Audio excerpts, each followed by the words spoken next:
that we have been doing for quite some time, not just since the advent of the OIR report, not since the day after the unrest last year, but literally for decades. And so, I think it bears noting and it bears saying, and I'd be remiss if I didn't, to say that, we are not the police agency of the 1980s, the 1990s, the early 2000s, nor are we the police department that, the organization began in 1896. We're dedicated to improving, we're dedicated to learning, we're dedicated to being responsive to our citizenry. So having said that, the Deputy Chief and I are here to work with you collaboratively, and I'm going to close it and leave it right there for this evening. Thank you very much, Chief Seabrooks. And I know we're going to be able to work together with you and others, and whether it's working on difficult issues or easy issues, we're going to have a professional and an open communications relationship, I'm sure. All right, let's move on to our agenda.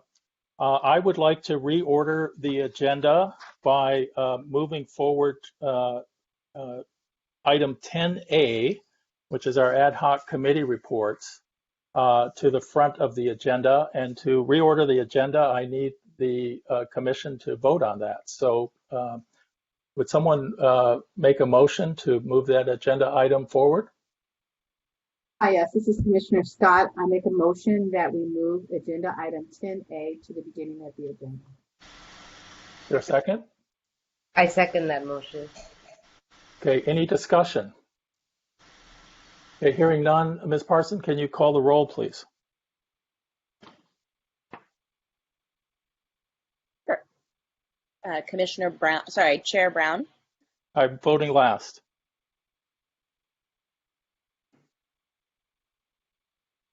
Okay. Vice Chair Centeno. Yes. Commissioner Cruz. Yes. Commissioner Devermont. Yes. Commissioner Miller. Yes. Commissioner Mota. Yes.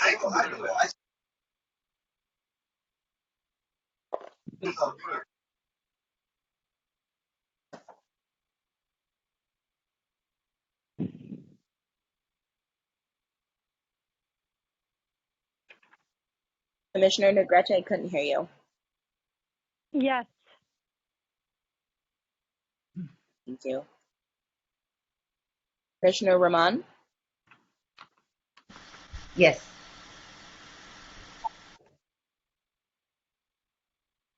Everybody, Chair Brown. Yes.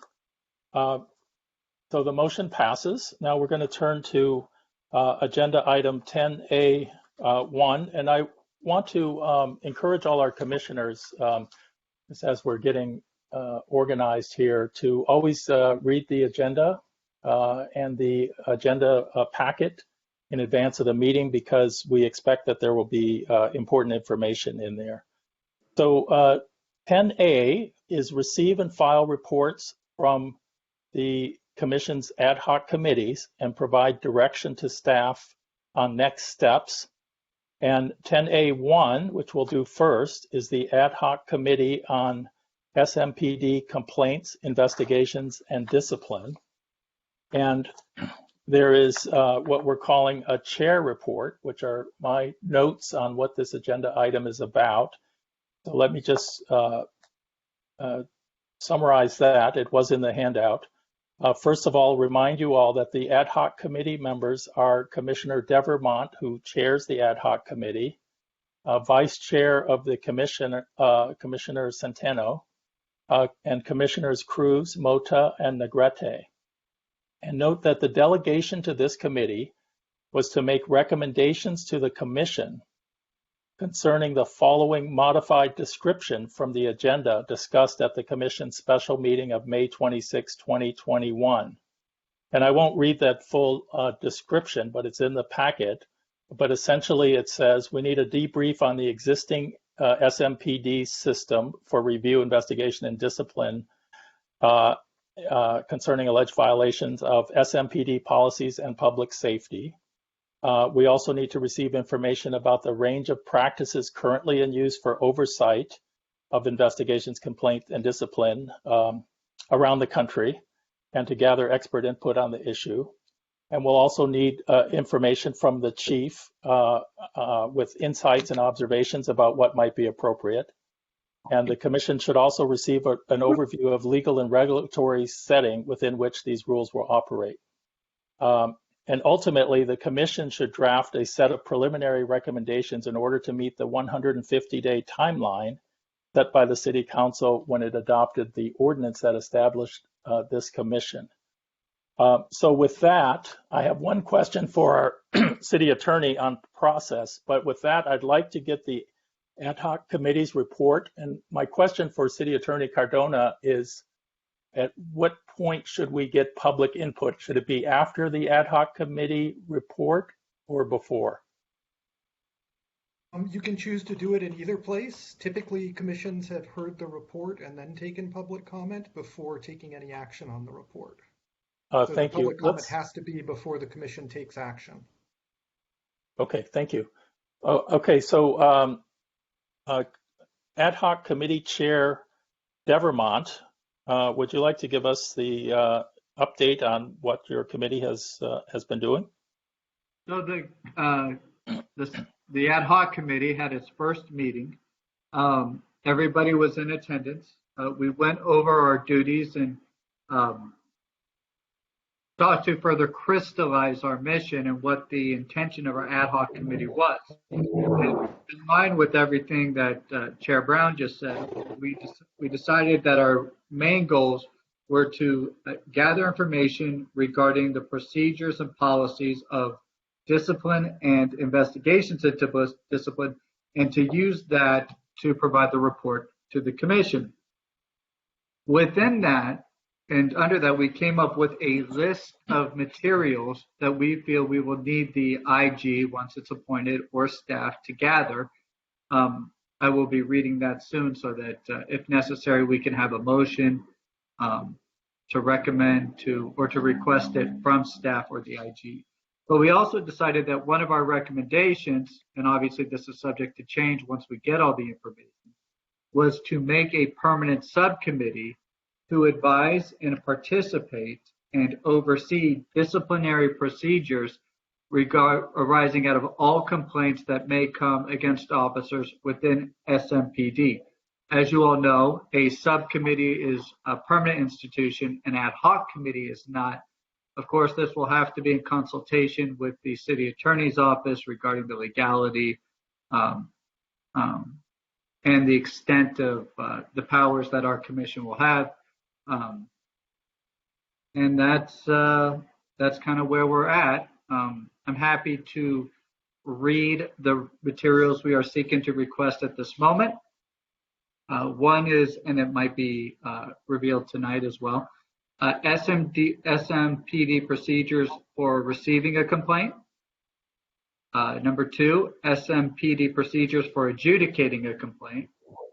Number 3, Smpd standards and rules for adjudicating a complaint. Number 4, number of complaints filed in the past 5 years against officers. Number 5, number of complaints sustained in the past 5 years against officers. Number 6, number of complaints against officers concerning excessive force, dishonesty, sexual misconduct, racism, inappropriate discharge of a firearm, or any other criteria covered under Penal Code 832.7b1. As many of you may or may not be aware, the legislature of California recently passed legislation making formerly restricted and private records public if they met a specific criteria. That modified Penal Code 832.7, and now those are public records. So number 7, number of complaints sustained concerning criteria under Penal Code 832.7b1. Number 8, number of instances within the past 5 years where Smpd has started an investigation that could have resulted in discipline without being initiated by a public complaint. Number 9, number of instances within the past 5 years where an investigation not initiated by public complaint has resulted in discipline. Number 10, all information concerning all currently employed officers made available pursuant to 832.7B1. I forgot what number I was on. I think 11. All information concerning all officers not currently employed within the past 5 years made publicly available pursuant to Penal Code 832.7B1. Number 12, names and ranks of all Smpd officers currently employed who have been a party to a 18 U.S.C. 1983 lawsuit. For those who know or don't know, the 1983 lawsuit is a federal lawsuit where there's been a violation of civil rights. All police reports and complaints associated with each 18 U.S.C. 1983 lawsuit. Number 13, names of all number of complaints against Smpd officers that another Smpd officer initiated within the past 5 years, the names and ranks of all officers involved as well as the content of the complaint. Number 14 or 13, number of officers terminated, disciplined, put on leave, or allowed to resign who at one point had initiated a complaint against a fellow Smpd officer. Number 15, number of service calls within each year, number of service calls within each year from 2015 to present. We like them divided by self-initiated and citizen reported. And the last one, number of stops during that period of time, and a breakdown of gender and race for each. That is what we will be requesting. There was a motion from the Ad Hoc Committee to adopt that. It passed, and I put it for the Commission's consideration. Okay, thank you, Commissioner Devermont. I think now would be a good time to check to see if we have public input, and then we'll have discussion after that. Lisa, are you managing the public input requests? Yes, I am. I don't have any requests at this time. Okay, then let's move into Q&A. I'll start. Let me just start things off and say thank you to the Ad Hoc Committee for doing your initial work. It's my view that this is a really complex area, and that what we want to do importantly is engage in an appropriate process in the public view to consider all of the relevant information that would go into forming our ultimate recommendations. And so I think you're on the right track, in my view, of starting with gathering information. And I would suggest, in my view, that the committee consider a series of sessions, some of which would be public, specially called meetings, to deliberate over information after it's gathered the right information, including taking input from experts about other approaches taken by other oversight bodies over time. As I understand it, there are pluses and minuses to every approach, and so we'll have to figure out what makes sense for Santa Monica. Is there anyone else that wants to speak on this topic?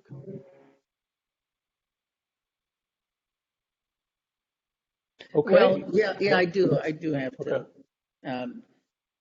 This is Vice Chair Centeno, please. Quite an extensive list. Before the department obliges, and I think the department has no problem showing documents that are public record. I would certainly ask for the input of the city attorney's office for guidance on whether or not some of these documents are considered personnel records and confidential records, and therefore not open for a public document. Yeah, that's a great question. And before I call on City Attorney Cardona, I also assuming that our request will be to the staff and to the soon-to-be appointed Inspector General, and that part of what we'd be asking them to do is let us know what legal constraints there may be for responding to the full breadth of our requests. So with that, City Attorney Cardona, could you also weigh in on this general question? Yeah, I mean, I'd ask if we could.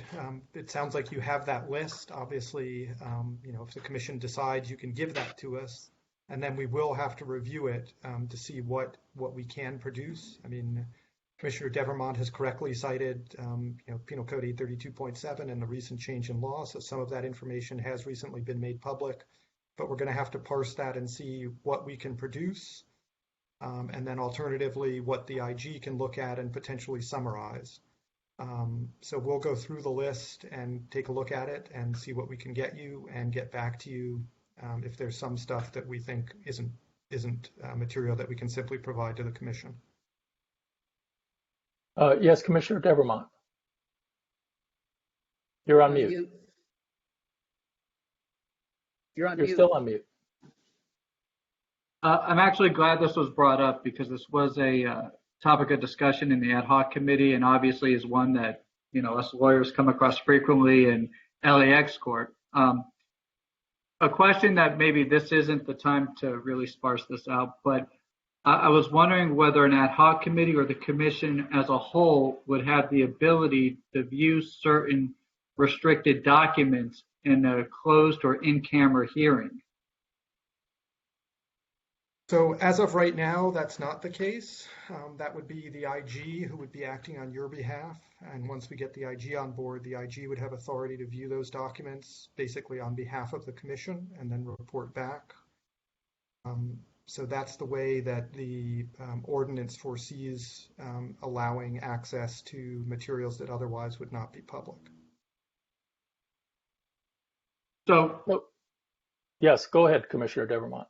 So I just want to understand, as the commission is viewed at the present moment, we are viewed as a public body that wouldn't have any more access to statutory restricted documents regarding police officers than any other member of the public. Am I hearing you correctly, or am I mischaracterizing it? That's the way the ordinance is set up. In other words, the ordinance is set up such that the Inspector General is the one who will have to satisfy the background checks that are required to have access to those types of confidential records. And then we'll have the ability to review those and then disclose information and make reports to the commission as you ask for those reports. So that's how it is set up currently. That's how the ordinance was set up. Okay, so thank you, City Attorney Cardona. I think that we ought to entertain a motion that requests that the list developed by the Ad Hoc Committee be provided to the City Attorney and to the Inspector General once appointed. And to the extent they're able to provide us the information, they should provide it and or explain what has inherent limitations. Yes, City Attorney. I assume your motion would include providing it to Chief Seabrooks as well, since it will be police department records. Absolutely, yes. I'll make that motion. Second. Okay, there's been a motion and a second. Any further discussion? Hearing none, Ms. Parsons, can you call the roll, please?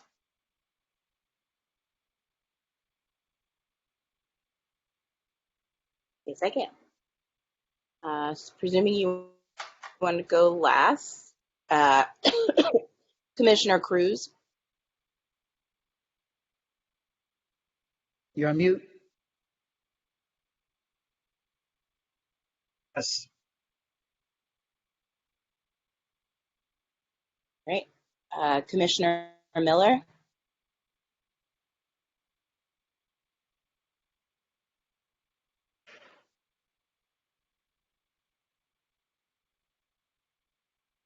You're on mute.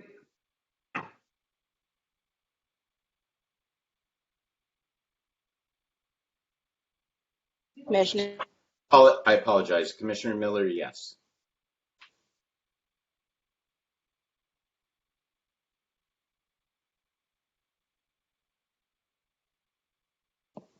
Was that a yes? Sorry, I couldn't hear. Can you hear me now? Yes. Yes. Commissioner Miller is yes. Thank you.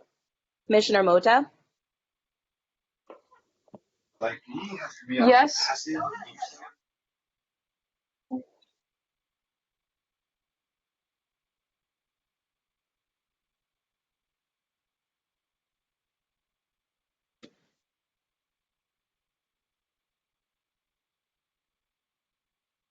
Sorry, I can't hear Commissioner Mota. You said yes. Yes. Okay, thank you. Commissioner Negrete? Yes. Thank you. Commissioner Rahman?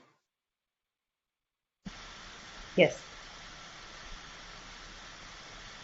Commissioner Scott?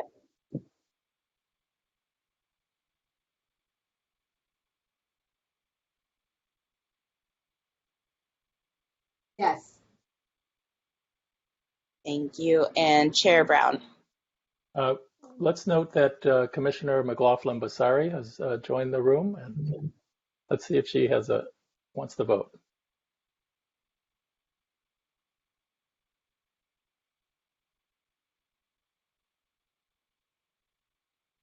Commissioner Basari McLaughlin? Can There's I a motion abstain? to, Yes, you can abstain. Thank you. Okay. And I vote Thank you. yes, and the motion passes.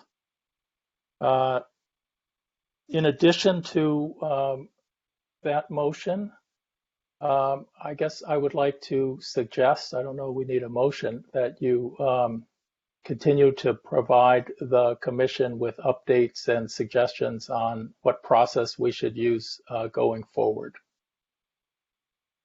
All right. That's NA1. Let's now move to 10A2, which is the ad hoc committee on the OIR report.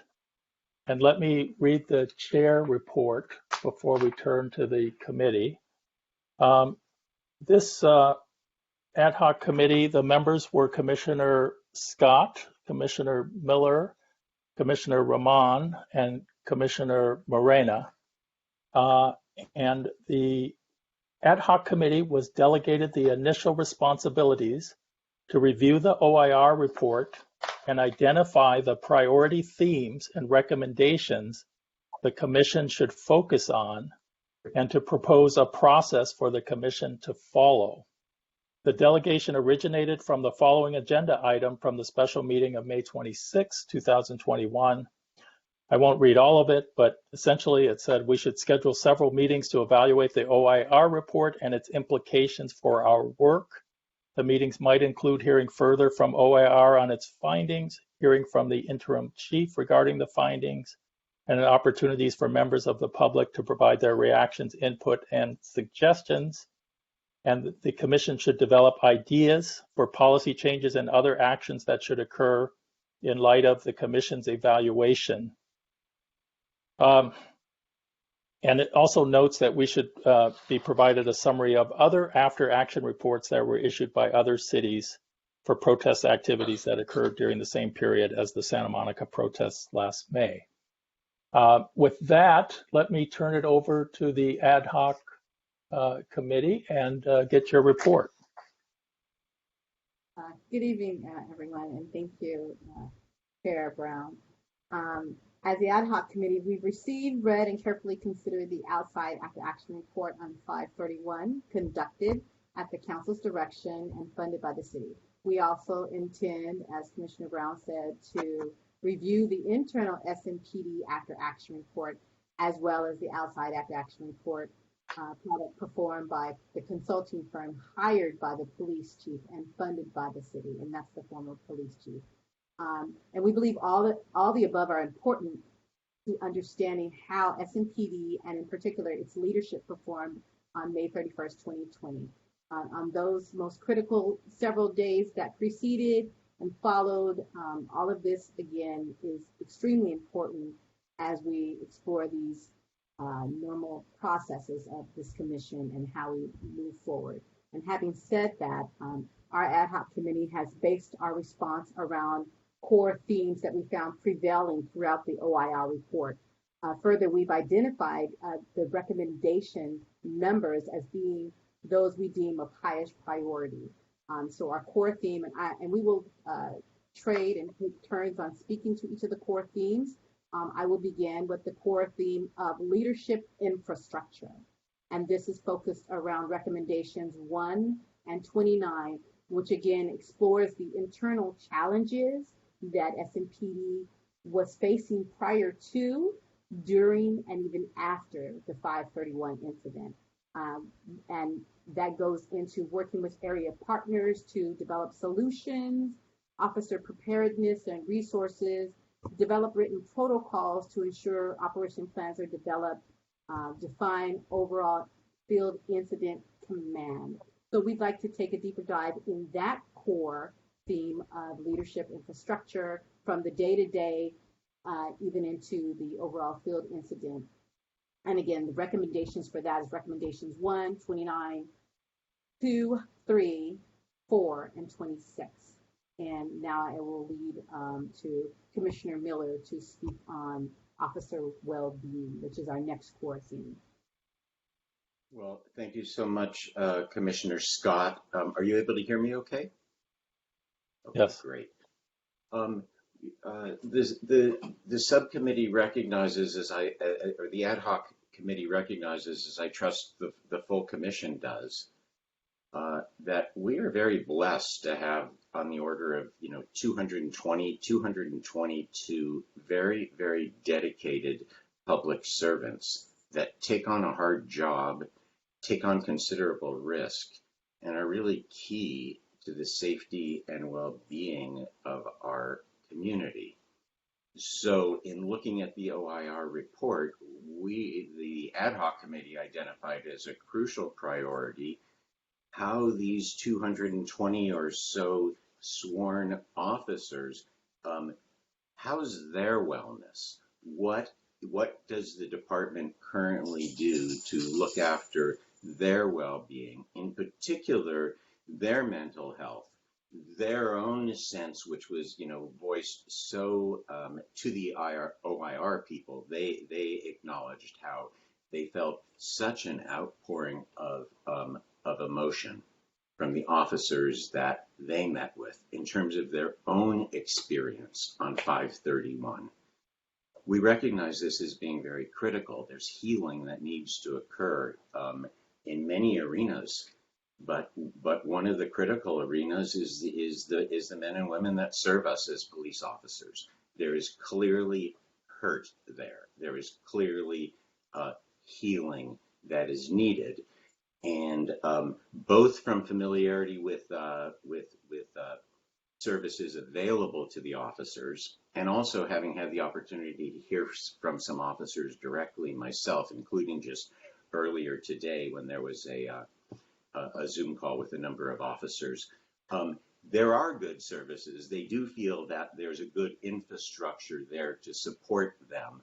Of course, all of us who've had any experience with mental health issues also recognize that sometimes the people that need help don't necessarily recognize that they need help. Or sometimes there might be some environmental barriers, like where you need to go, who you need to notify that you're seeking this kind of help.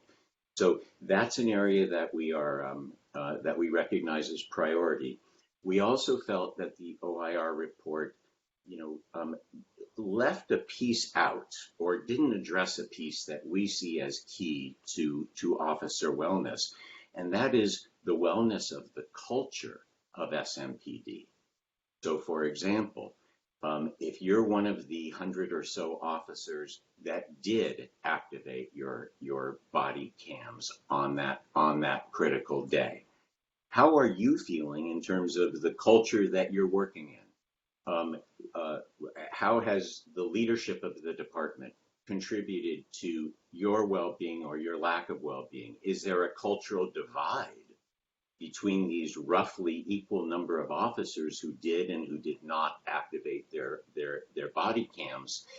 And critically, and perhaps in conclusion, I'll just say, we want to see how we can contribute or how we can support the department in achieving a situation where it's the culture of the compliant officers and their concurrent heroism and compliance with really critical core public safety procedures, like you activate your body cameras. So our sense was, less of an interest in addressing, at least from a wellness standpoint, less of an interest in addressing the officers that didn't activate their cams, at least in this context, and more of an interest in how do we raise up and promote the culture and the kind of service that was demonstrated by the officers who did comply. Commissioner Scott, Commissioner Manju, do you have more to add on that topic? No, I do not. I think you expressed it very well. Thank you, Commissioner Miller. I think you expressed our being of the officers and the community as a whole, and what we as a community and we as a commission can contribute to the officers who are still here with us as we navigate through these changes. So thank you. Thank you. Okay, so we will now, and thank you, Commissioner Miller, again. So we will now move on to our third core theme, which is a false narrative. Can you, excuse me, can you tell me what the core theme was, the second core theme? I missed it. It was officer well-being. Officer wellness, okay. Yeah, wellness and well-being, yes. And then the third one is false narrative, and this is based on recommendations 41, 43, and 44. Now, as we look at what was initially released as far as the circumstances surrounding all of the actions that took place, it became apparent, as OIR did report, that a false narrative about Smpd and the response to the event was perpetuated by leadership and other senior city officials. The officials orchestrated this false narrative, and then the narrative then spread like wildfire. And our thought in exploring this is to, at the end of the day, go back and look at how that narrative can now be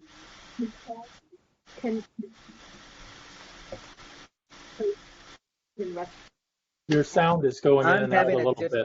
Oh, are yes. you? Okay, Commissioner Scott. Okay, just a second.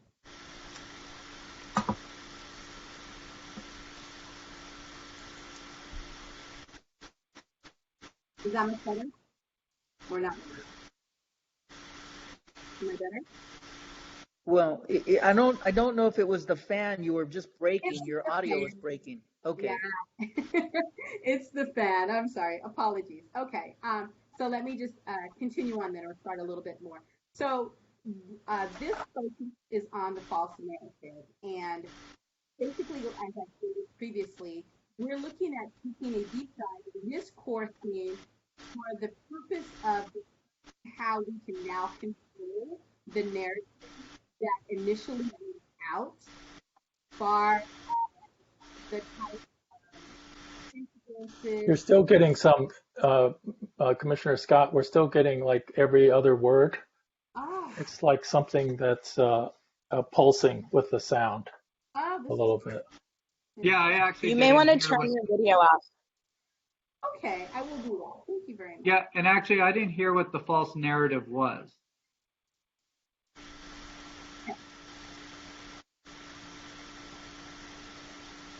Go to Commissioner Miller until I fix my technical side. Commissioner Miller, if you could take over with the false narrative. Can you hear me all right? Yes. Yes. Okay. Well, the ad hoc committee actually wrote up and has provided to you in writing our best description of the existence of the false narrative and a couple forms that it took. So it's in your packet, but I think let me just cite a couple key pieces from the document. One is why the ad hoc committee felt a need to make a preliminary response to this report that we were charged with reviewing. And the reasons for that are basically three. That we know that there's intense public interest in the truth of what occurred, that the passage of time and its corrosive effect on public trust and options for accountability, or because of the passage of time and so much time, and the need for certain actions to be taken now for the immediate benefit of public safety, public confidence, and public credibility of our city government and of this newly formed commission. And I think that last couple of phrases were key on the members of the ad hoc committee's mind, in that the public has been kept waiting 13 months. During that 13 months, there were numerous things that were consistently stated as part of the official narrative that are now can be looked back on and identified as blatantly false. And for the community to feel that this commission at long last is actually doing things concretely, like receiving a report and making a definitive statement that the community can rely on as to what's contained in this report, how very credible it is, and the need to move beyond viewing these things as opinions, but now actually as documented facts. So the ad hoc committee felt that there was a vacuum in actually a definitive statement, having received, reviewed, and studied the report, which, the council delegated that in part to the commission, and the commission delegated that very much to the ad hoc committee. So I think our feeling was, well, it's high time that the truth be declared and an authoritative statement be made. So that was the principal motivation. And then the contents of the false narrative are identified in the document, and they include, pertinent part, probably the most concrete major elements of the false narrative are that a really productive, constructive, and usable review was being undertaken by Smpd internally in the immediate days, weeks, and months following 5/31, and that quality internal review would actually be sort of handed over to OIR with the definitive statement, so that the public would not think that OIR was necessarily starting from scratch and that many months had been wasted. Okay, so that was a false narrative. Okay, the internal review was demonstrably atrocious, demonstrably deficient, and representations to the contrary were simply false. Another key element, the notion that the voluminous amount of body cam footage would by necessity require many months before the public could learn anything definitive about what occurred, that we should all wait because the body camera footage, it's so plentiful and it will so tell the story. Well, those very officials they touched on the subject of body cams, they touched on the subject of footage, but they deleted a key point, which is that one of the most extraordinary things about 531 is that fully half of the officers' body cameras weren't activated. So they used an issue of body cam footage was directly spoken to, but in a way that really was very misleading instead of informative. There are a number of other points that make up the narrative, and I don't think that the ad hoc committee is seeking to represent that we've covered every element of false narrative. We haven't. But there were a few or several key, big, dynamic ones that just struck us as they were so repeated so frequently by so many senior officials in such a similar way that we felt it was incumbent on us to declare there was a false narrative here. We need to be truthful about it. We need to move on from it. Last point. Certain elements of a false narrative are not necessarily false. And parts of the false narrative that were perpetuated by the prior leadership in the aftermath of 531, they cited some facts that were some things that were true, but they used them cynically to nonetheless perpetuate a false narrative, such as our officers are hardworking, committed, dedicated public servants who risk their life on behalf of the residents of Santa Monica. That is a true statement. But that statement was woven in with many untruths to try and lend credibility to a narrative that otherwise was just lacking in credibility. So a cautionary note, and I think and I'll just wrap up with this. Part of the reason why we felt it was important to declare that there was a false narrative and to describe it, a big reason is so we can recognize it moving forward if it rears its head again, because it was extremely counterproductive.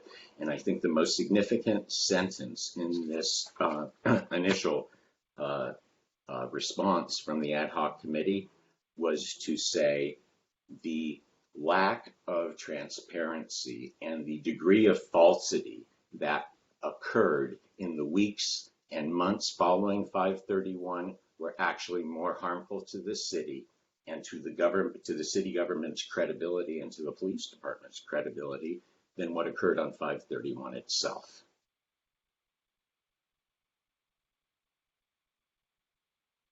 Are there more elements to your committee report? Yes, there are. Can you hear me now? Yes. Okay, Yes. perfect. Sounds great. Much Now. better. Thank you. I put my gaming headsets on. Thank you, Commissioner Miller, for working through that. And again, just to sum up that false narrative, we believe in truth and transparency and accountability. And all of those things will lead to trust from the community.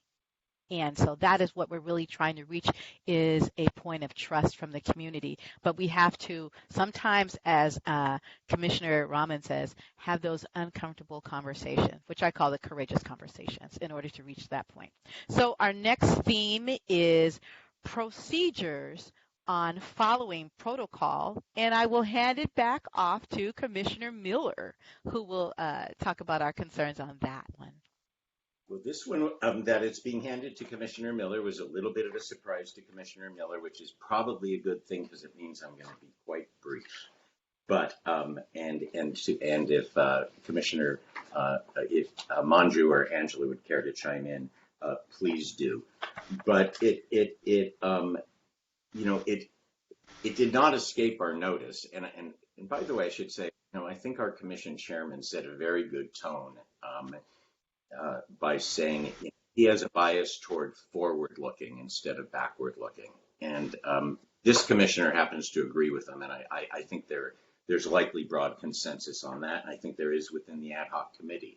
So I guess I'll just, that's by way of saying, I can't really say that we love this topic, quite honestly.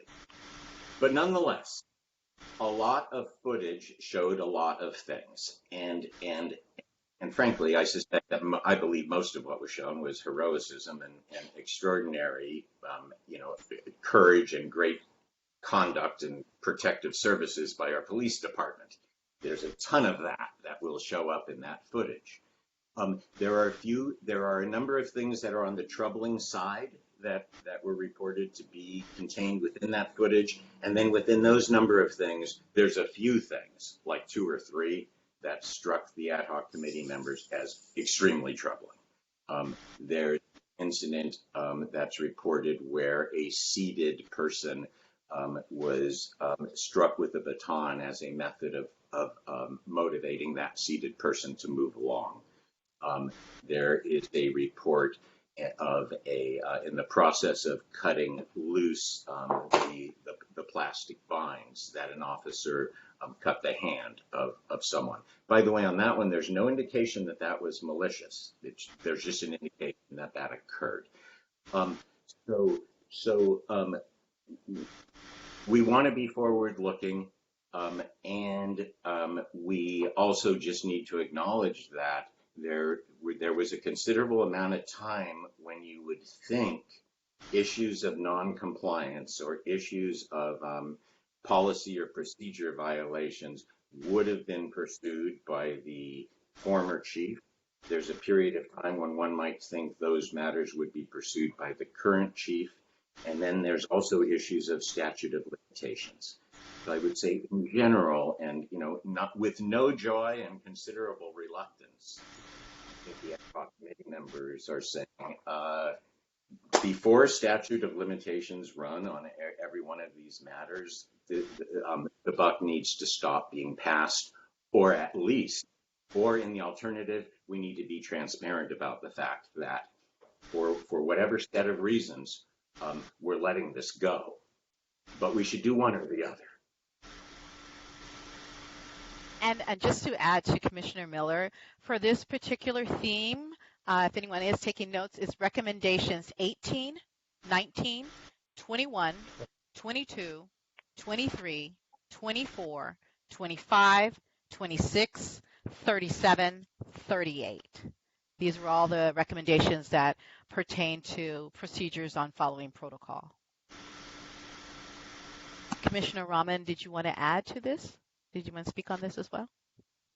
Yes, I do. I would like to understand from the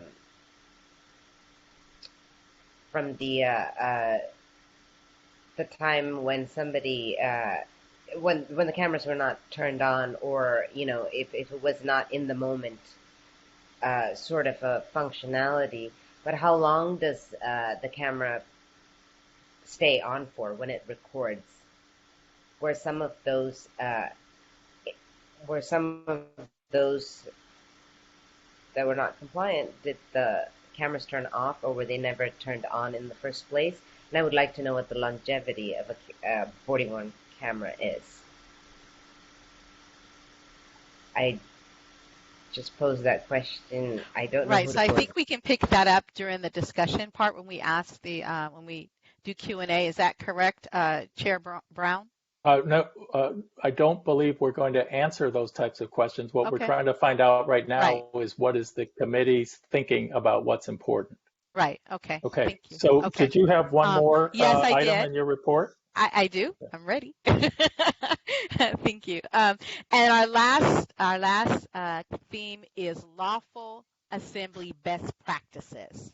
And this is looking at recommendations 11, 12, 16, 22, 23, 24, 25, 34, and 35. And it goes from everything from use of force protocol and current procedures for using tear gas, pepper balls, and other lethal weapons, to along with training, what will happen henceforth from that time, as far as providing the command level with updated training, for all officers. We're also looking at mass booking with recommendation number 7.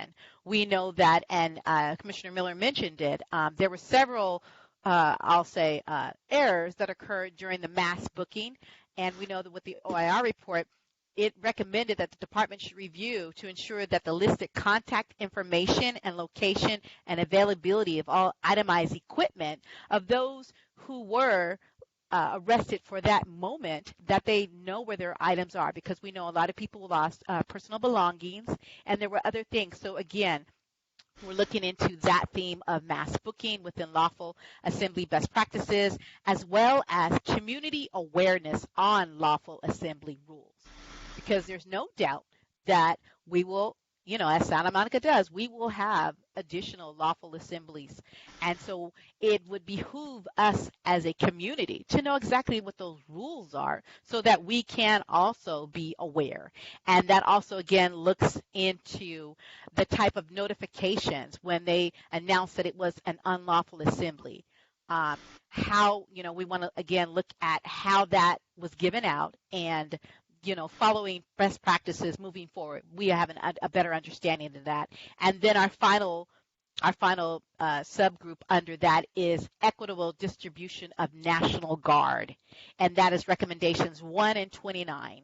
Again, SMPD leadership should work with area partners to develop solutions to address when you're using external law enforcement agencies, because we know that, again, in the OIR report, it did come up. And just to circle back to Commissioner Miller as far as the false narrative, part of the narrative that went out repeatedly, and this is during last summer when I was on the other committee, was that ballistics from other third-party agencies had to also be gathered in order to determine who actually shot such ballistics. So this is part of what we had gathered during our initial review back then, and this again proved to be part of what OIR found as well. It's like understanding, again, going back to accountability and transparency when we look at how this works with deploying the National Guard and other third parties that were involved, as well as the quote-unquote chaos and confusion on that day as far as who was in charge of internal command and how that went forth. So again, that is our final core piece, again, of our 5 core themes. Okay, thank you for that thorough report. What I'd like to do next, I think we should take public input if there is any, and then we'll go back to get the commissioners' discussion and additional direction. So, Ms. Parsons, is there a public input on this item? I want to give those who are watching the meeting the opportunity to raise their hand in the meeting app. There are a few, if you would like to register that you'd like to speak by voice, that's fine as well. Right now, I don't see any raised hands. So just wanted to make that announcement to confirm that there are no public speakers on this. Okay. All right. With there being no public input, we'll move to a discussion, and I'll just start things off, and then we'll take additional comments. First, I want to thank this ad hoc committee. It's obvious that you all have done a lot of thinking and work since our last committee or our last commission meeting. So thanks for the incredible effort. I want to add a few ideas to the themes, but before I do that, I want to say that I think we have a real challenge because we can't do everything.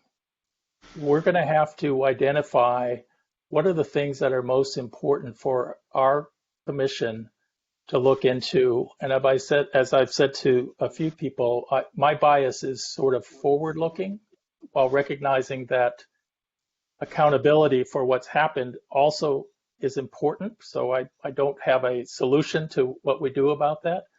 But I don't think we want to get bogged down for many, many months looking at every aspect of recognizably important themes. That said, I want to add to the list and then suggest that you guys keep thinking about it so that you can come back with a more narrowed focus. So I think one way to read the report is that if we think about policing like other complex institutions, they have systems, and those systems involve typically a policy on a particular thing or activity, training on that policy, reporting about the policy, transparency of reporting on the policy, and accountability when the policy is violated.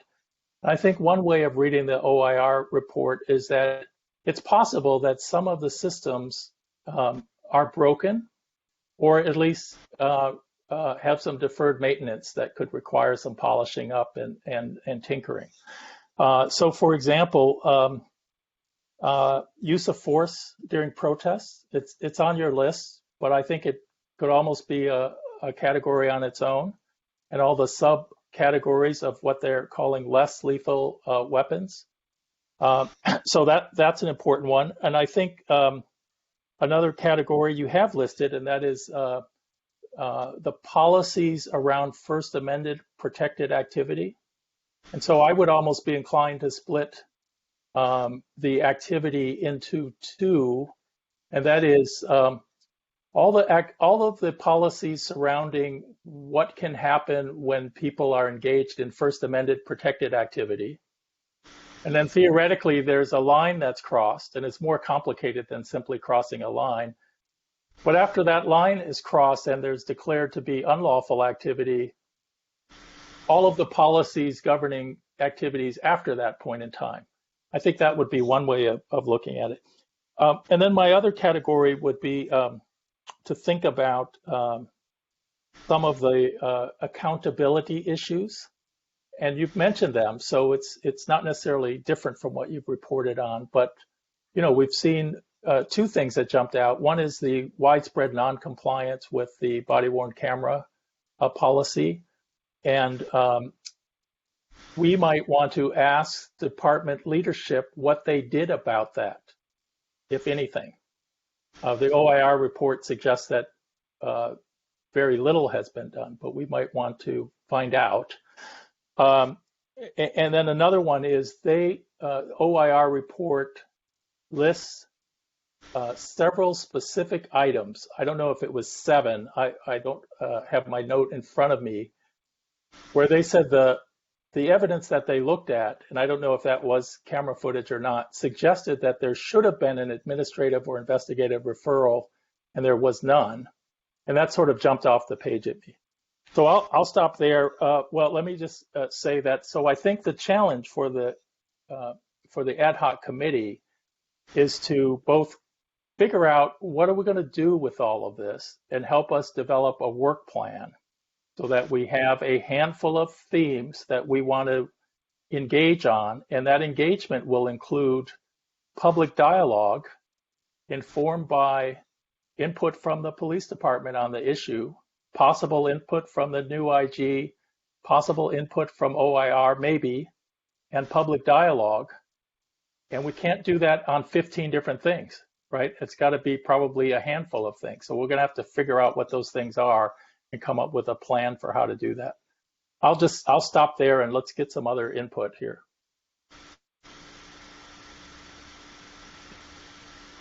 Anyone? Okay. Yeah. Yes, Vice Chair, please. Yeah, thank you so much for that report. I thought it was pretty thorough. One of the things that, or a couple things that I want to key on is what I got out of the OIR report is a lot of what took place, much of it could have been prevented if there were better planning and preparation on the part of the police department beforehand. And I know at the airport we had a lot of pre-planned, well, we called it the airport emergency operations manual, and it had every scenario or possible scenario that could take place at the airport, and we had a plan for it, so that if something was happening, we could refer to that manual. Secondly, I want to stress to the PD, and I don't need to know it now, but I sure hope that you look at the function of the EOC and the DOC, particularly as it applies to intelligence gathering and acting on information instead of sitting on it and getting something rolling. It's sometimes all it is it's as simple as flipping a switch and knowing, okay, I need to act on this, rather than should I act on this, and get a consensus. And I think that could have really helped in this instance. Anyone else want to comment? Oh, thank you, Vice Chair. One more thing, and I know it's Sure. a challenge because I haven't come up with a solution, is the evolution of demonstrations, where now there are so many components and the use of social media, where you have the peaceful demonstration, you have the anarchy, or the people that want to just don't want to go with the authority that's present, and then you have the opportunistic criminals that jump on top of that and take the opportunity to loot and burglarize and damage, vandal the city. And I don't know the answer to that. I think that's a challenge for law enforcement, not only for Santa Monica, but all law enforcement, as these demonstrations continue to evolve, particularly with the high use of social media as their planning mechanisms. It's almost kind of like warfare. They're using their social media platforms to organize, and it's pretty challenging, I think, for all law enforcement.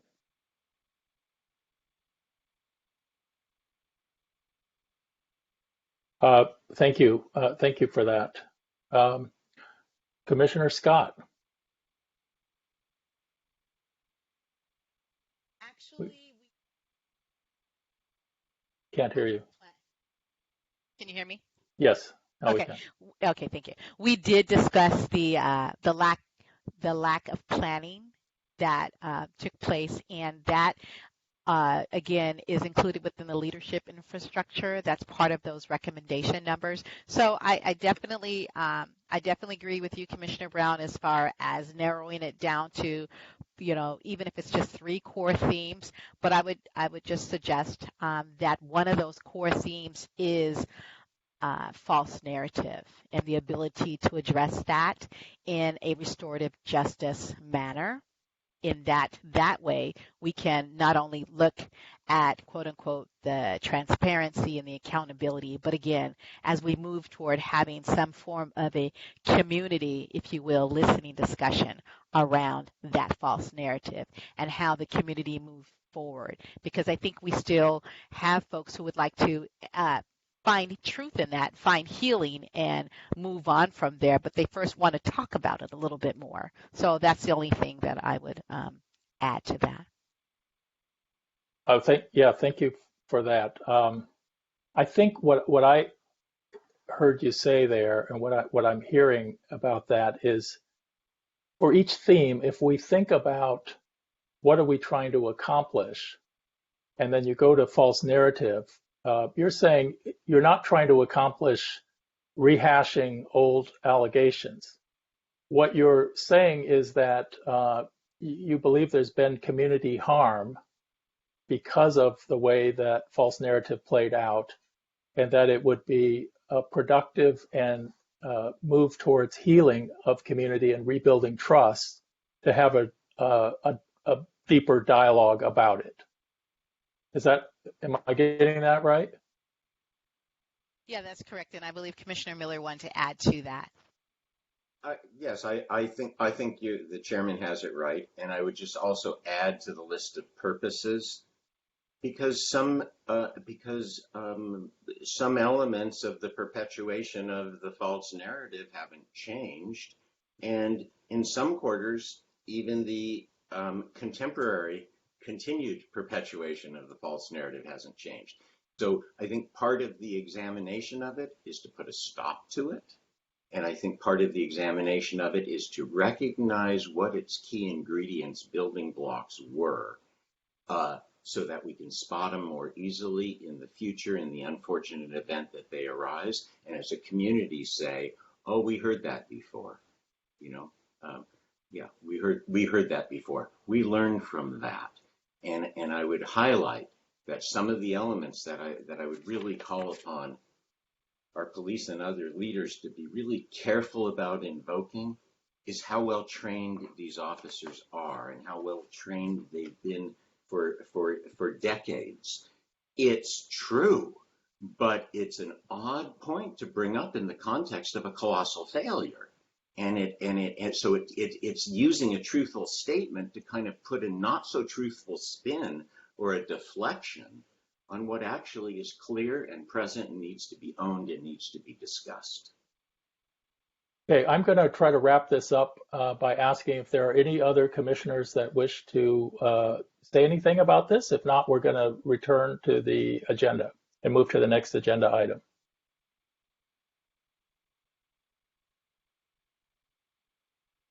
All right, I'm not All seeing right. it. Are we moving to? Yes, we're going to move to back to the beginning of the agenda, and we're going to move to item 4A, 1, 2, and 3, and these are all in the nature of announcement. So 4A1 is Brown Act training, and the city attorney will correct me if I'm incorrect, but the city attorney's office is going to provide Brown Act training for commissioners, and you all have been notified of 2 dates when that's occurring, and everyone is encouraged to attend those. That's important training. One is tomorrow, June 17th, and the other is August 6th. Okay, the next announcement is 4A2, AB 1234 ethics training. All commissioners were required to complete 2 hours of that training by May 27th. To the extent any of you haven't completed that yet, we request that you get that done as soon as reasonably possible. And if you have any difficulty understanding how to access that, I would say check with Lisa Parson as a first point of inquiry. On item 4A3, the Smpd Community Academy, first I would point out that in the ordinance creating the commission, there were a handful of trainings that are required for all commissioners to complete within 1 year. One of them is a Smpd-sponsored community academy, and you all have received in the agenda packet an outline of the topics that are going to be covered in a 9-week program. And my understanding is that the department will provide some dates, and so that we don't have more than a quorum in any one meeting, there'll be different cohorts, different sections of the class offerings, and Lisa Parson is creating a sign-up sheet in the SharePoint database, so please be on the lookout for that for dates and timing of the sign-up. And I think in the interest of time, I'm going to leave it at that and move to the next agenda item. All right, so now we're going to move to agenda item 5A. It's a proposed rule for appointment of non-commissioners to ad hoc committees. And this is in your agenda packet, and there's a chair report. And we invented this term chair report, and that's going to distinguish things where the chair or vice chair is providing some written information versus information that would come from our staff liaison, which we would call a staff report. So at our first meeting, we discussed whether non-members could serve on ad hoc committees, and the sentiment of the commission was that yes, they can. And this is a proposed rule meant for your discussion so that we can adopt a rule hopefully tonight. You've had an opportunity to see the rule, but let me read the 4 elements of the rule. So the following procedures shall be followed for appointment of non-commissioners to ad hoc committees. 1, the prospective ad hoc committee member must meet the requirements for serving as a commissioner on the Public Safety Reform and Oversight Commission. 2, the individual must submit a letter describing why they wish to be a member of the ad hoc committee and what experience or expertise they will bring to the committee's work. 3, the individual must be recommended by a majority of the ad hoc committee. And 4, the individual must be approved by a majority vote of the full commission. And I think I should stop here and ask whether there's any public input. Lisa, can you let us know if there's any?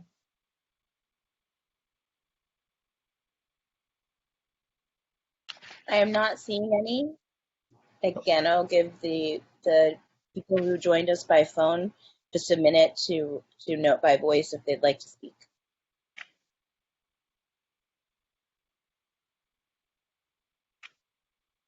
Okay, hearing none, let's move into discussion. Chairman Brown, I just have a question. Is there anything else in the agenda that we need to keep the law enforcement staff on, or are they done? Oh, no, I'm sorry. I assume that the chief and the deputy chief would stay or leave after her opening remarks as she desires. So I'm only assuming that it's such a riveting meeting that that Chief Seabrooks wants to stay and watch. But please feel free to stay It'll or be leave as you difficult wish. for her to find something else to do, I'm sure. Yes. Okay. Vice Chair Centeno, did you have a question on the rule? No. Okay. Are there any other questions on the proposed rule? Commissioner Miller. I have a comment or suggestion, which is, might there be any reference to sort of time commitment? And for that matter, that might be an issue to maybe revisit more generally as well. My thought on that, Commissioner Miller, would be that each ad hoc committee might have different requirements at different times, and they would take that into consideration when they read the person's letter requesting to be a member and deciding on whether the person has the ability to serve on the committee. But it's a good observation. Thank you. Okay, yes, Commissioner Negrete? No, okay. City Attorney Cardona? Yes. Yeah. So I was going to ask, are you proposing this to be incorporated in the bylaws, which is also on the agenda as 5C? No, unless you tell me I have to. You don't have to, but it might make sense since it is a rule governing the conduct of the commission. And so it might make sense to simply memorialize it by including it in the bylaws that you're going to adopt. Thank you for that, City Attorney Cardona. In order to keep things simple, I think I would first like to get a motion to adopt the rule. And then after that, we'll get a motion to include it in the bylaws once they're adopted. So I don't see any further discussion. Can we get a motion to adopt the proposed rule? So moved. Is there a second? It's been moved and seconded. Ms. Parson, could you please call the roll? Yes. Vice Chair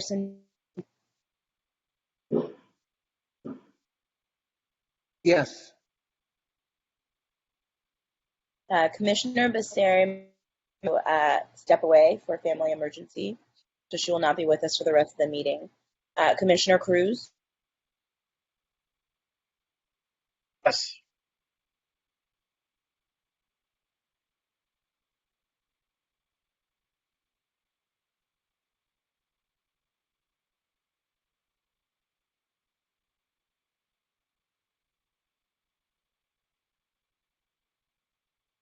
Sorry, I didn't hear. He said yes. Yes. Okay. I don't know why I can't hear him. Commissioner Devermont? Yes. Commissioner Miller? Yes. Commissioner Mota?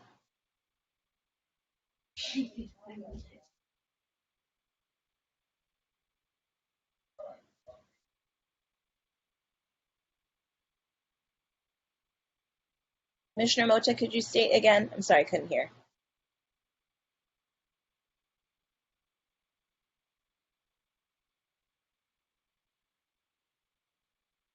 Okay. I'm gonna move to Commissioner. Oh, can you repeat yourself, please? It's because I'm having internet issues at the moment. Yes. Chair Brown, do you want to repeat the motion? Yes. The question on the table is whether you vote yes or no on the proposed rule under 5A for adding members to the ad hoc committee. Oh, yes. Thank you. Thank you. Commissioner Negrete? Yes. Commissioner Rahman made the motion. Commissioner Scott seconded the motion. So that leaves Chair Brown. Yes. Okay, the motion passes. I guess since we're on the agenda item, let's do a motion to include these in any bylaws that the commission may adopt. Can someone make that motion? So moved. Is there a second? Second. Okay, Ms. Parson, please call the roll.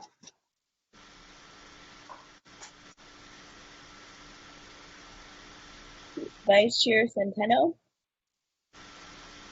Yes. Commissioner Cruz? Yes.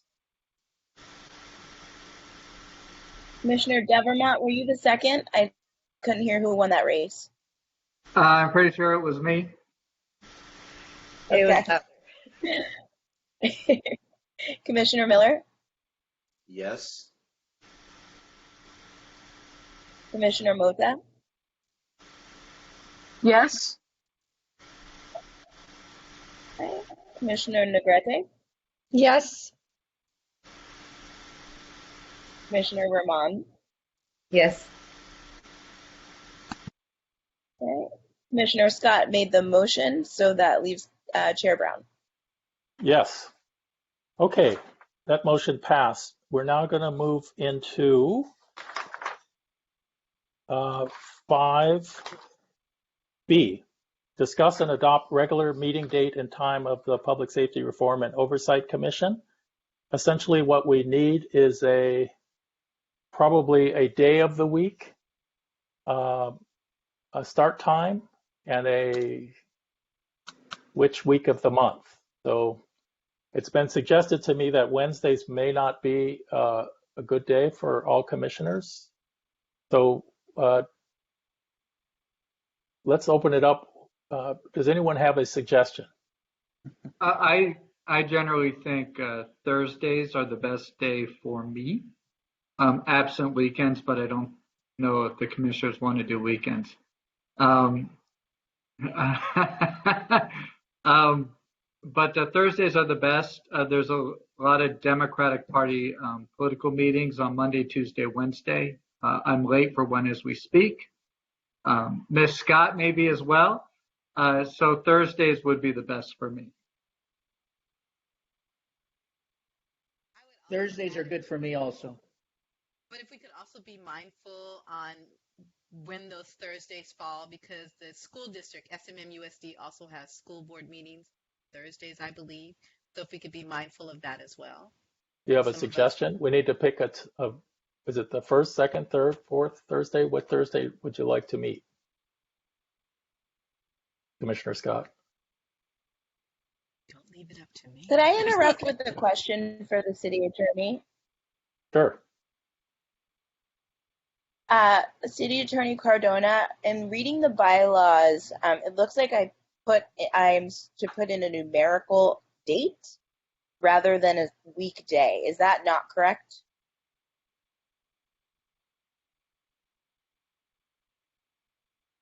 I don't read it that way. It looks like there's. I don't read them that way either. The commission Okay. can pick a day of the week, and typically they will pick, the first, second, or third day of that week in any given month, and then set a time. Okay, thank you. That's fine. Okay. If there's no strong opinions out there, I'm going to suggest the the third Thursday of every month at 5:30 p.m. Can someone make that motion? I'll make the motion. Second. Okay. Seeing no discussion, Ms. Parson, would you call the roll, please? Yes, I will. Was the meeting time 5 or 5:30? Let's make it 5:30. Okay. Oh, wait. Commissioner Roman, is there All right. a problem with that? Wait, let's hear from Commissioner Roman. No. I'm good. 5:30 is good. I just wanted to know if there was a time period. Is it from 5:30 to 7:30 or? It's 5:30 till 2 in the morning because we're going to model ourselves up to the city council. That was the only question I had. Thank you. Yes. My goal is to try to keep our meetings a reasonable length, and I'll do the best I can. And I think that the commission has the power to force an adjournment under certain conditions. So you can help. You all can help. And if a majority of you want to keep going, late into the night, then we might have to do that too. So, all right. There's been a motion and second. Any other discussion? Excuse me, Chair. I have a raised hand from City Attorney Cardona. Yes. So I've pulled up the SMM-USD school board meeting dates. They appear to meet on the first and third Thursdays.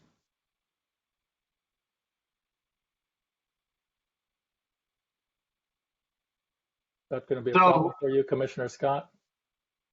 I will juggle. Okay. I suppose unless no one has strong objections to the second Thursday of the month. I'm just saying there's 2 other Thursdays. I would make that motion as a friendly amendment. Okay. I accept your friendly amendment. Okay, good. Is there a person need to second that or not? I'll second that. Okay. So it's been moved and seconded that the regular meeting be on Thursdays in the second week of each month at 5:30 p.m. Seeing no further requests for discussion, Ms. Parson, can you call the roll?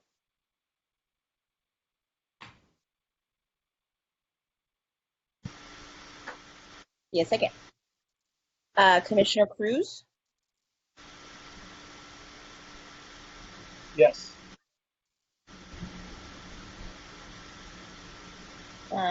Commissioner Devermont made the friendly amendment, so I don't think I have to record his vote. Commissioner Miller? Yes. Commissioner Mota? Yes. Commissioner Negrete? Yes. Commissioner Rahman? Yes. All right, and that leaves Chair Brown. Yes. The motion passes. We're now moving to agenda item 5C, discussion and adoption of commission bylaws. Here, do we have a report from either our staff liaison or the city attorney? I know there are materials in the agenda packet. Anyone want to say a few words, or I could also do it. I defer to the city. Sure. So, as you may know, the City Council recently took action to approve some of the procedural recommendations that have been made by the clerk as a result of a study of boards and commissions, among which was a adoption of the recommendation from the clerk that boards and commissions adopt a uniform set of bylaws. So I believe that in your agenda, there is a set of those uniform bylaws to which I believe, Lisa, is it you who filled in the blanks with the appropriate information? Yes. So they've been modified, and we would then go back and modify them to mesh with the choice of meeting date. So we would insert the days on which the agenda needs to be, on which agendas and supporting documents need to be provided, the dates on which members have to submit agenda items in advance of the meeting, and then these would then be the bylaws of the commission. And we would also insert the new rule that you've adopted under agenda item 5A. Yeah, thank you, City Attorney Cardona. So I'd like to split this into two pieces just for ease. One is to note that on page 4 of the bylaws, there's a couple of blanks that we need to fill in, and I'd like to deal with the blanks separately because it might take a little bit, not a lot of time, but a little bit of time. And that is when the agenda will be available to the members, and when members other than the chair need to send agenda items to us so that they can make it onto the agenda. So what I'd like to do is, because the bylaws are mandatory, and we don't really have, I mean, we have a year to adopt them, but we might as well get started tonight. What I'd like to do is entertain the easy motion first to adopt the bylaws in the form submitted by the staff, and then move to the second piece, and that is filling in those additional blanks. So can I get a motion to adopt the bylaws in the form submitted by the staff? So moved. Is there a second? Second. Okay, it's been moved and seconded. Any further discussion? Hearing none, Ms. Parson, can you call the roll? I can. Vice Chair Centeno, Yes.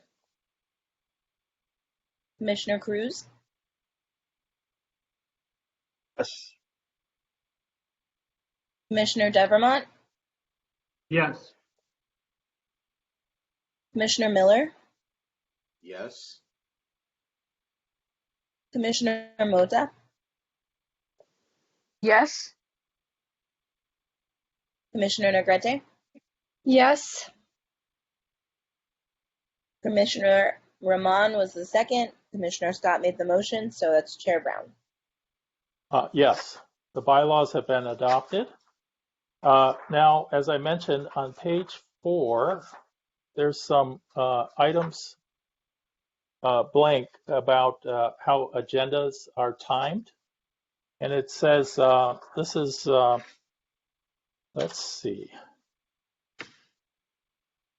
This is Rule 6 agenda, which starts on page 2. It says the staff liaison shall prepare the agenda as follows. And then on Rule 6B, Drop off? I'm still here. Can you hear me? I think Hello? you dropped off. I can hear you. You can I hear can me? hear you. All right, I'm still here. Okay. Rule 6B on page 4 says the agenda and all available supporting documents shall be provided to all members, that's you guys, on the blank day, which I propose to be the 7th day, preceding the scheduled meeting. And then in C, it says any member may request that any matter within the jurisdiction of the commission be reviewed for placement on the agenda in consultation with the staff liaison and chairs. Members must submit their proposed agenda items by a certain time on a certain day. And so I would say my suggestion would be to make that 1 or 2 days before the agenda is supposed to be finalized and distributed. So my suggestion, and I'm wide open on what you all want to do, but my suggestion is that the general rule would be that you all get the agenda 7 days before the meeting, and that anyone who wants to submit Are some you guys proposed. hearing? Are you guys hearing me or not? You Yeah, I are can hearing hear me. you. Yes. We can hear you. I'm not Okay. hearing anything. Who's that? That's not hearing? That's Vice Chair Centeno. Uh-oh. If you can hear me, I can't hear you. Okay, they can hear you, Okay. Vice Chair and he can Centeno, only can hear you me. hear anyone? All right. I'm going to sign off and sign back on. See what happens, okay? Okay. So as I was saying, I'm just making that proposal. If you all have a different idea, just speak now. So I'm saying the agenda generally should go out on the 7th day, so that's a week in advance. And that if anyone else wants to propose an agenda item, they should get it 1 or 2 days before that. You guys pick what you think makes sense. Discuss, please. I think that's fine, and I'll move to adopt those recommendations. Commissioner Miller. The question, are we sure we're being practical? So given staff time availability, given the time that sometimes it takes the commissioners or the commission leadership to pull together its own thoughts on agenda, do you really think you can do it 7 days out and then us come a day or two before that? Or might it be more realistic to move a little bit closer to commission date? Well, I think the way the bylaws read, and City Attorney Cardona, please correct me if I'm not reading this right. There's subparagraphs B, C, and D. B relates to when the commissioners get the agenda.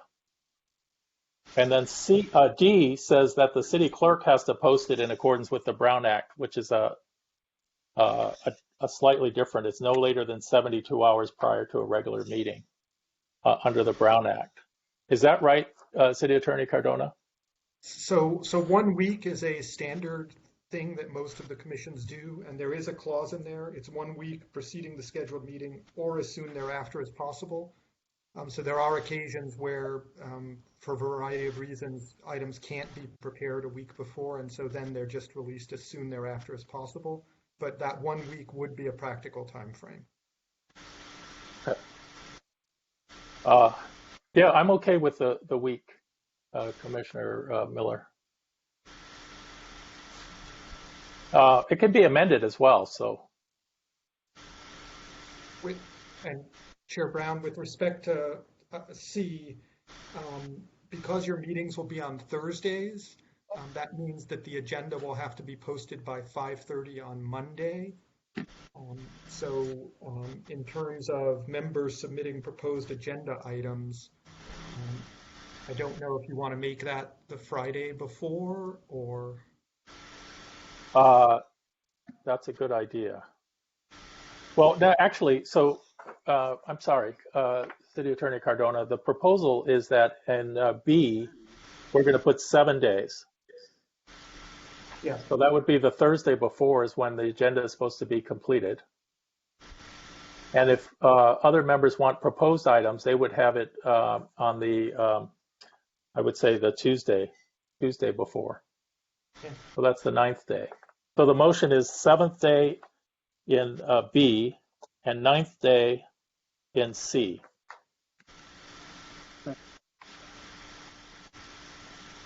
And let's make it, can we, there's a time, can we just make it the end of the day, say 5 p.m.? That would be acceptable. Okay. If there's no further discussion, let's see if we can welcome back Vice Chair Centeno. Are you hearing us now? I'm back. Can Okay. you hear me? All right. Yes, we can. Thank you. Okay. All right. Ms. Parson, can you call the roll on this?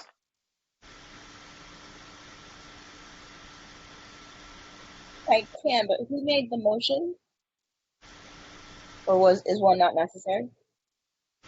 No, somebody made a motion and seconded, but maybe we do it Commissioner again. Devermont made the motion, I believe, Okay. and I seconded, I believe. Good. Okay, I could be wrong. good. Thank you. All right. All right. Vice Chair Centeno, Yes. Commissioner Cruz, Yes. Commissioner Miller, Yes. Commissioner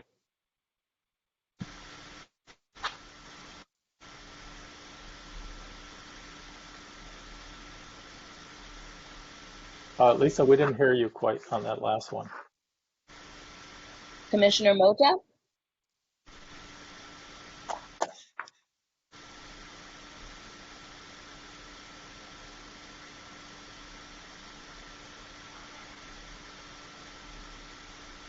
Just checking. She is still with us. Yeah. No, I'm still here. Okay. Okay. Commissioner Mota, are you a yes or a no? That was a yes. Okay, thank you. You're welcome. Commissioner Negrete, Yes. Commissioner Rahman, Yes. and Chair Brown. Yes. Okay, that motion passes. We're now, the next agenda item is, we're almost near the end. We're on 10. We're going to do 10 B, C, D, E, and F. And each of those are requests for the staff to gather some information or proposals on various activities for the commission. They each relate to something that was in the proposed 100-day work plan from our May 26th meeting. And they're really designed to allow the staff to help us get organized around those topics. So with that as background, let's do them one at a time. So 10B is a request for staff to prepare a report on the status of recommendations from the Public Safety Reform Advisory Committee. And that, as you all know, is the committee that was formed last summer that made recommendations that were adopted by the City Council in September of last year. So the request is for staff to prepare a report on the status of those recommendations. Ms. Parson, is there anyone wanting to make public input on 10B? I'm seeing none and giving an opportunity for those who joined by phone to speak. Okay. Hearing none, does any commissioner want to, let's open it up for discussion. Anyone has questions or discussion? Okay, there's none. Can we have a motion to adopt 10B? So moved.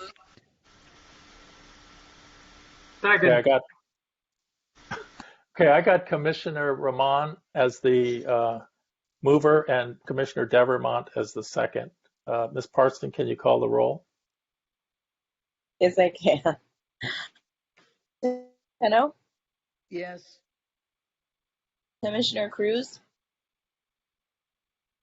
Yes. Commissioner Miller, Yes. Commissioner Mota, Yes. Commissioner Negrete, Yes.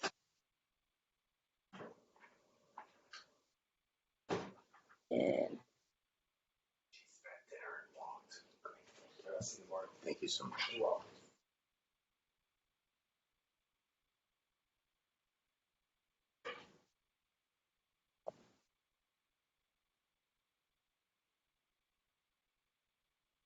Lisa, we can't hear you.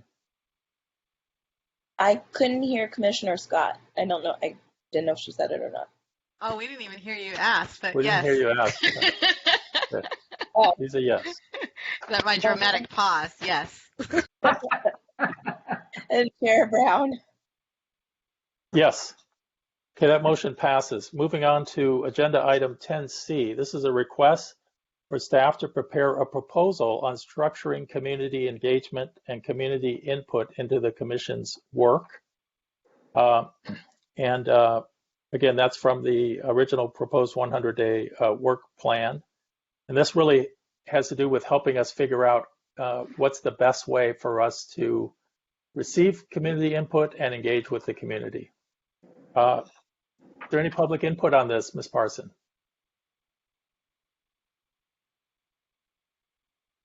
Seeing none.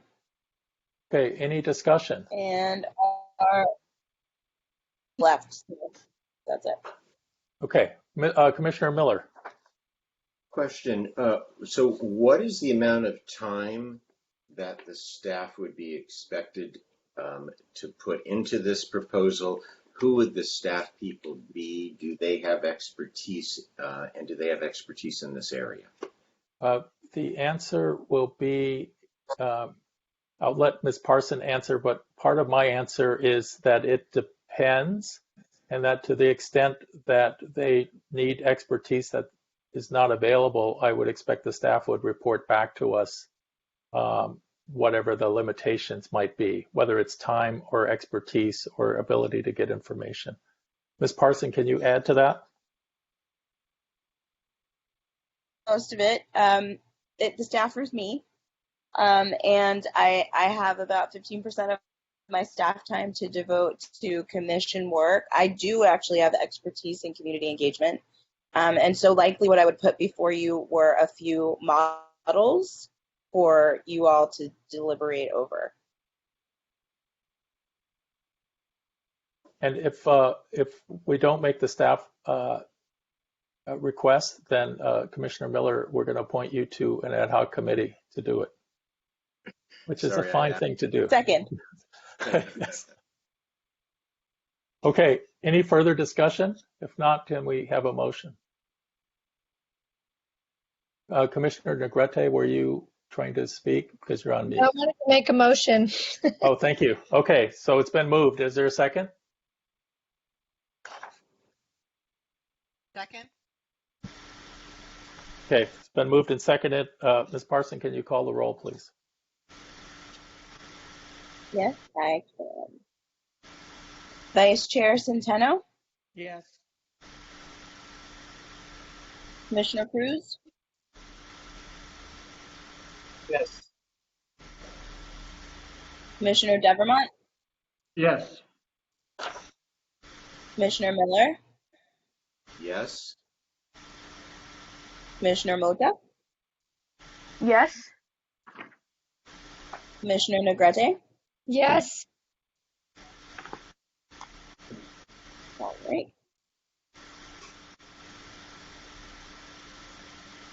Commissioner Roman, can you hear me? Yes. Yes, I can. Chair Brown. Okay. Yes. Okay, agenda item 10D, request for staff to prepare a proposed process for the commission to evaluate issues relating to Smpd interaction with the unhoused population. And again, this item was in the original proposed 100-day work plan. And is there any discussion of this item? I have a question, more of a question than a discussion, but what are we looking for from with the all interaction with PD? Is there... I'll tell you, great question. So let me tell you what prompted this suggestion in my mind, and that is that we've been hearing for a while that the challenges with the unhoused population in Santa Monica and the region continue to be of a high level of interest and concern in the community. And there's a fair amount of activity and recommendations and work that's been done in the city. And one issue that came up during the committee that worked last year, the Public Safety Reform Advisory Committee, was whether there are ideas to reduce the amount of time and effort that the police spend interacting with unhoused individuals, and whether there are things that the Santa Monica Police Department does now that are actually quite effective and they should do more of. But what seemed apparent was that there are ideas out there about what changes could be made, what improvements could be made, what they could do less of, and what they could do more of. And to me, this commission seems like an appropriate venue to help have a discussion about those ideas. So this particular item, request from staff, is to help us tee it up, because we don't want to and can't reinvent the wheel, but it's to try to get the right people in the room to have the conversation and hear the ideas about what further things should be done. So that's the idea behind this. I see a City raised hand from Attorney Cardona, City Attorney. yes, please. Just so Ms. Parson has some idea, is what you would be looking for. So, for example, have the police department provide information about what they currently do, identify experts to come in and talk about what other cities do. So you're looking for that process as opposed to the actual substance at this point. The process, well, yes, and we've seen lots of substance within the city already. So it's trying to kind of marshal that information so that it can get in front of this body for discussion and generating ideas. I think that's consistent, City Attorney Cardona, with what you said. Thank you. Okay. Commissioner Miller. Similar question to last time. Is there sufficient staffing available to get this done, Chairman, in the time frame that you're looking to have this proposal back? I haven't stated a time frame in there. And one of the things that's in our newly adopted bylaws is that each commission should adopt an annual work plan at the beginning of each year. And what I would hope to do as an agenda item for the next regular meeting is to start to sketch out what that work plan would look like. And so this item would be one on the list. I certainly, with all that we're doing right now, I certainly think, we're going to have to think about, so how does this fit in and when are we going to do it and who's going to do it and all of that. So the answer is there's no time constraint or limit on this right now. It's just to try to get the ball rolling and figure out what do we need to do to move forward on this topic.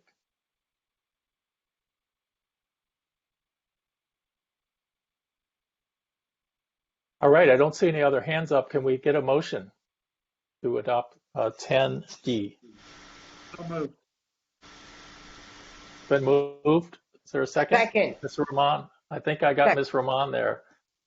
Commissioner Rahman, I'm sorry. Getting late. All right. Ms. Parson, could you call the roll, please? Yes, I can. Commissioner Cruz, Yes. Commissioner Devermont, Yes.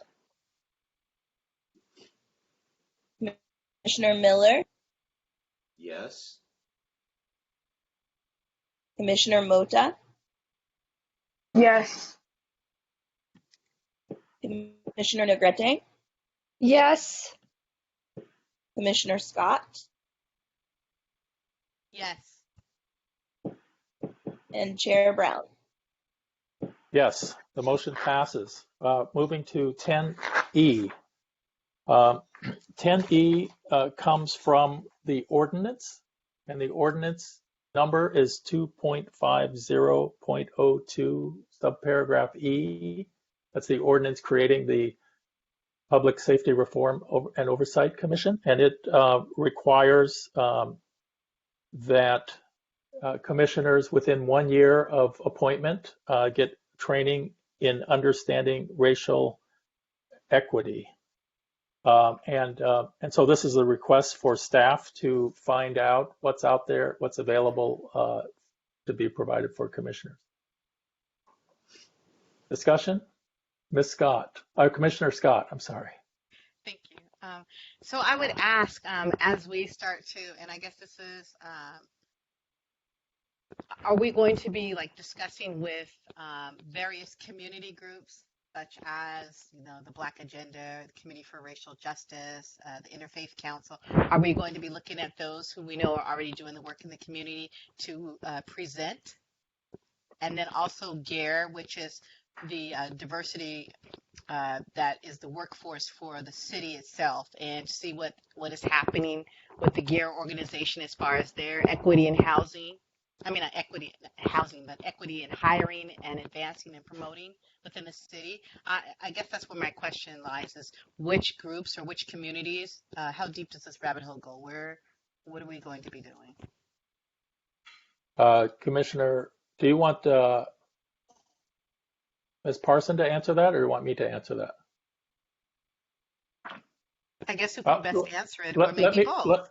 let me start. So I think this requirement probably came from Commissioner Scott when she was serving as a committee member and we were drafting the original suggestion. But the point is, I think the point of it was that one of the things the commission needs training on that everyone would think would be obvious is on how the Santa Monica Police Department operates. And so we have the requirement that we're all going to go through that training. And but another thing that was discussed is the and significance of racial issues in policing. And in fact, if it hadn't been for the George Floyd incident last year, there wouldn't have been all of this activity. Well,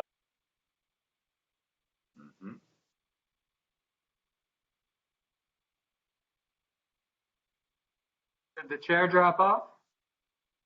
Looks like he dropped and then rejoined immediately. okay, can you hear me now? Yes.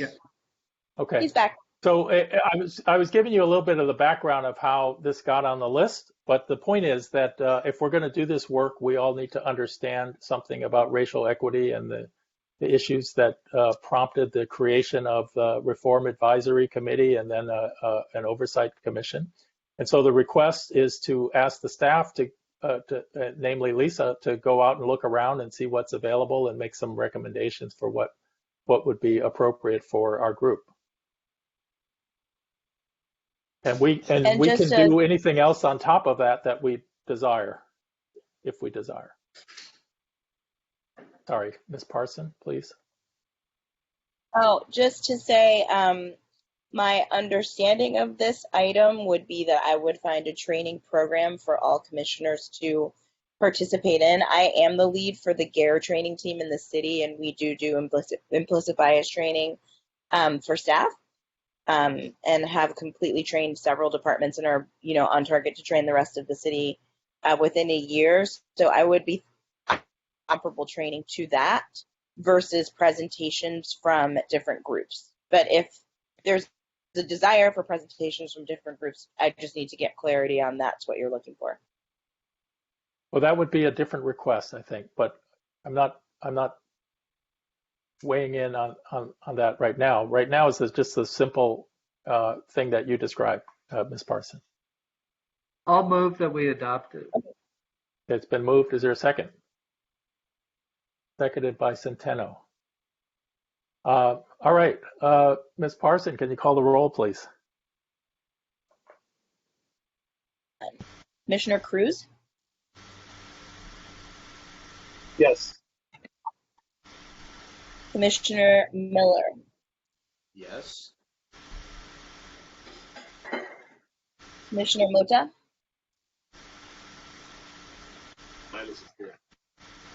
Yes. Commissioner Negrete? Yes.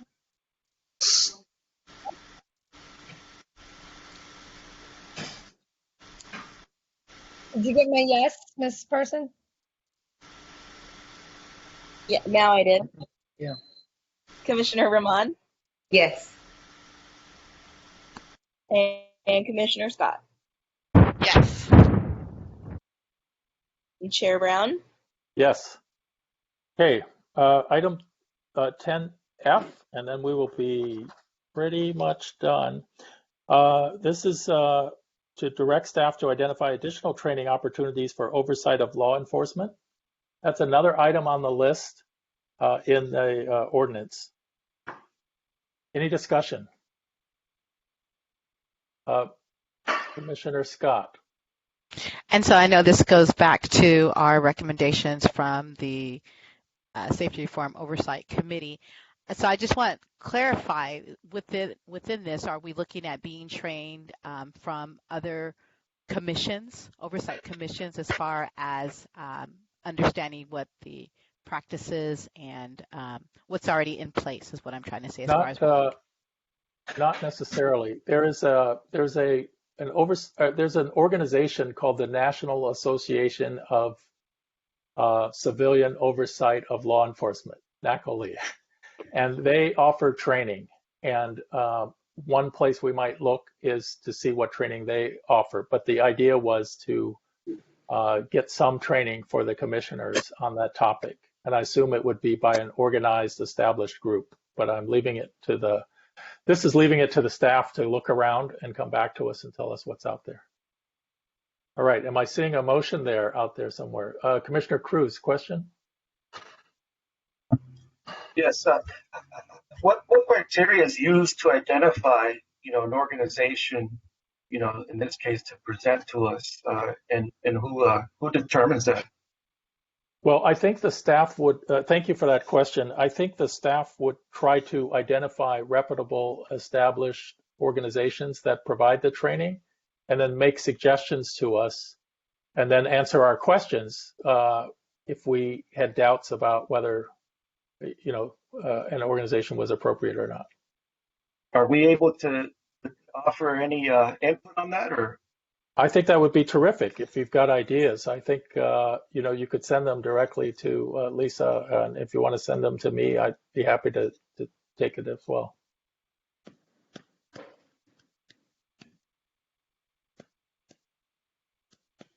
All right, is there a motion? I'll make a motion. Great. Second. Great. Been moved and seconded. Ms. Parson, can you call the roll? Yes, can you tell me who seconded? Sorry, everyone. I'll figure out a system. I have to go between the screen and Commissioner Scott. Commissioner Scott took a second. Okay. Soon I'll just know your voices by heart. All right. Vice Chair Centeno. Yes. Commissioner Cruz. Yes. Commissioner Devermont. Yes. Commissioner Miller. Yes. Commissioner Mota. Yes. Commissioner Rahman. Yes. And Chair Brown.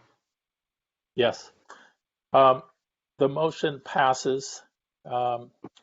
We have one other item on the agenda called public input, and I have a question for City Attorney Cardona, and that is, it's my understanding that the commission can approve taking general public input at the end of the meeting on matters generally within the jurisdiction of or the purview of the commission, and that otherwise public input is not allowed except on specific agenda items. Is that a correct statement? I will check on that. My understanding was that this is a required element of a regular meeting, that you have to provide the public with an opportunity to provide public input on items within the jurisdiction of the commission, even if they're not on the agenda at a regularly scheduled meeting. Okay, terrific. I will check and confirm that by the next meeting. Got it. So this will be a standing agenda item for us called public input, unless City Attorney Cardona tells you on. Yes. Okay, now with that, Ms. Parson, is there anyone waiting to give general public input? Seeing none. Okay, then can we entertain do we need to move to adjourn, or can I just adjourn the meeting? May I ask a question, Chair Brown? Yes, please, Commissioner Roman. Sorry. City Attorney Cardona, the public input, will we be subjected to the same amount of, will the public be subjected to the same amount of minutes as in like a city council meeting or a planning commission meeting?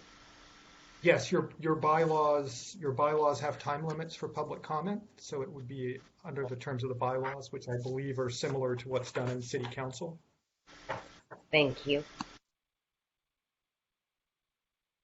Okay, City Sure. Attorney Cardona, how do I end the meeting? Can I just announce that it's adjourned, or do I need a motion? You would just adjourn it. That's part of your authority as chair. But before you do that, I just want to remind everybody that based on the schedule you've set, your next regular meeting would be July 8th, which means that the agenda would be posted July 1st. And if any individual commissioner has an agenda item that they want to request to be put on, those requests would be due by 5 p.m. on June 29th, in accordance with what you've just adopted as your bylaws. Great. Thank you for that. Good for everyone to know. All right, I'm declaring the meeting adjourned. Thank you, everyone. I'm sorry I couldn't be on video with you all, and look forward to the day when we're actually going to meet in person, which I assume may be in the fall sometime. But all right, good night. Good night, everyone. Good night. Good night. Okay, how do I get out of this thing?